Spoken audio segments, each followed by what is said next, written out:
Falemos agora da divisão por medida, por partilha e por porção. Bom, eu apenas apresento exemplos de cada uma delas e dou uma definição do que é cada uma delas. É importante para vocês, para ficarem com essa definição e perceberem a diferença. Portanto, na divisão por medida questiona-se o número de conjuntos, já que cada conjunto tem um número de elementos que conhecemos. É o caso exemplificado em que é preciso arrumar ovos em caixas de 12. Na divisão por partilha questiona-se o número de elementos por conjunto, já que conhecemos quantos conjuntos vamos obter no final. Nesse caso já sabemos quantas caixas temos, queremos saber quantos elementos vão para cada caixa. Há ainda as situações em que existe proporcionalidade. Este é um aspecto novo que ainda não tinha referido.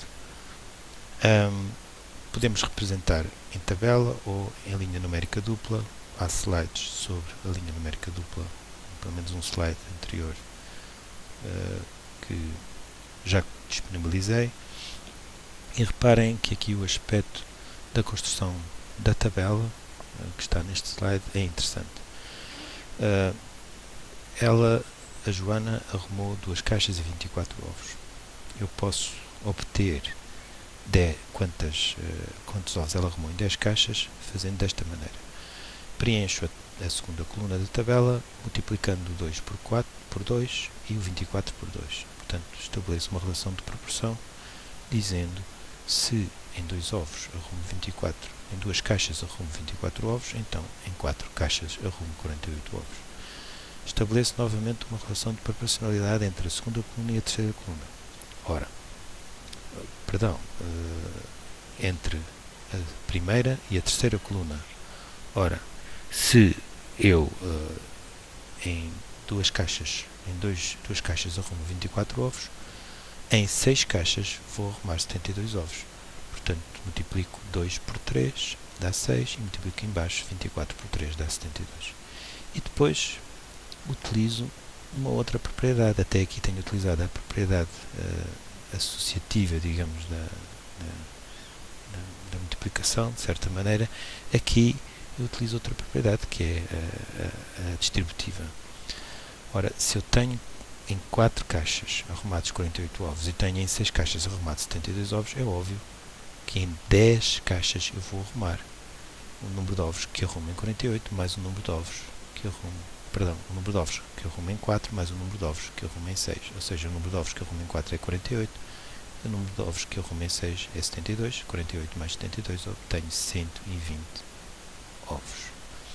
Reparem como esta tabela é construída a passo e passo, sem nunca ter tido necessidade de encontrar quantos ovos existem numa caixa. No entanto, eu podia ter feito, logicamente, desde o início, ter dito que, bom, se tenho 2 ovos em 24 caixas, numa caixa tenho 12 ovos, multiplico 10 por 1 e obtenho 120 ovos. É outra forma de resolver. É importante que percebam este mecanismo na construção ou no preenchimento da tabela para resolver este tipo de problemas. Já o problema em baixo é mais simples, porque mostra apenas pretende mostrar como é que a linha numérica dupla funciona. Em baixo pomos uma unidade, em cima pomos outra e, portanto, vamos construindo, digamos, essa linha um pouco à maneira como construímos a tabela da proporção que vocês viram mesmo agora. Passemos agora à tabela de Pitágoras e à aprendizagem das propriedades da multiplicação. Ora, a tabela de Pitágoras o que é? É uma tabela, esta eu retirei do Google, na qual nós temos o sinal de multiplicar no topo de cima à esquerda e depois temos os números que multiplicamos, pode ser até 12 ou até 10. E o que eu vos quero primeiro chamar a atenção é que na coluna principal dessa tabela, que está a vermelho, temos aquilo que são os números, a diagonal dos números quadrados. Esta diagonal é importante, é uma base para a aprendizagem da tabuada e os meninos devem sabê-la de cor. São números quadrados porque, pois, se quiserem representar esses números em retângulo, verificam que vão ter sempre quadrados. Na verdade vão ter quadrados, porque para representar o 4 pomos duas colunas, duas linhas, temos um quadrado. Para representar o 9 temos 3 colunas e 3 linhas, temos um 9. 4 colunas e 4 linhas dá o 16 e assim sucessivamente. Ou seja, através da representação retangular, nós, na verdade, vamos obter retângulos que têm a particularidade de ter o mesmo número de linhas e o mesmo número de colunas.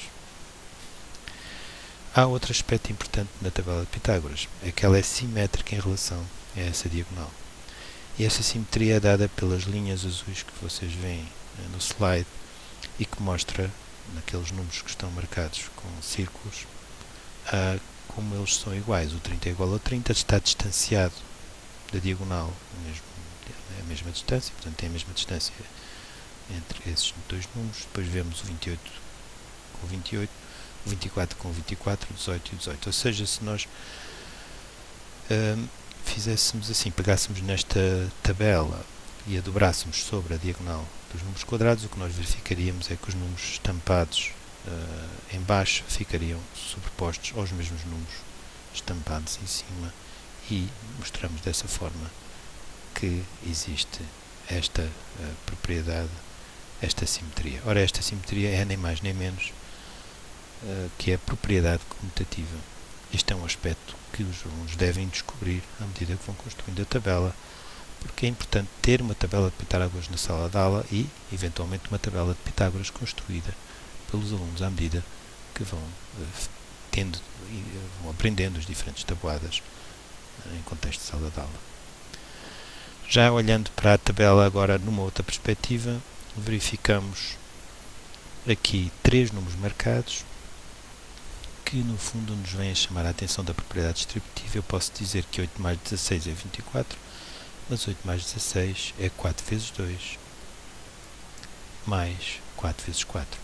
Portanto, no fundo, o que eu estou a fazer é somar a tabela, a coluna dos dois, a coluna correspondente à tabuada dos dois, com a coluna correspondente à tabuada dos 4, dando a coluna correspondente à tabuada dos 6. Posso dizer que a tabuada dos 2 mais a tabuada dos 4 é igual à tabuada dos 6. Finalmente temos a propriedade associativa, que é diferente da propriedade anterior, que é a propriedade distributiva. Atenção. Na propriedade associativa, o que nós temos é que pegamos numa determinada tabuada e multiplicamos, por exemplo, por 2, que é o exemplo. Podemos dizer que o dobro da tabuada dos 2 é a tabuada dos 4. Basta multiplicar por 2 cada resultado na tabuada dos 2. Se olharem para a tabuada dos 5 e a tabuada dos 10, os resultados são mais que evidentes. Multiplicando por 2 cada um dos resultados na tabuada dos 5, obtemos a tabuada dos 10, ou ao invés, dividindo cada um dos resultados da tabuada do 10 por 2, obtemos a tabuada dos 5. Como veem, a tabela de Pitágoras é muito rica, permite tirar muitos padrões e a utilização desta tabela para a descoberta desses padrões. Vocês têm na Dropbox alguns exemplos de práticas utilizando esta estratégia. É interessante para os alunos e é uma boa ideia para futuras aulas que queiram preparar na matemática.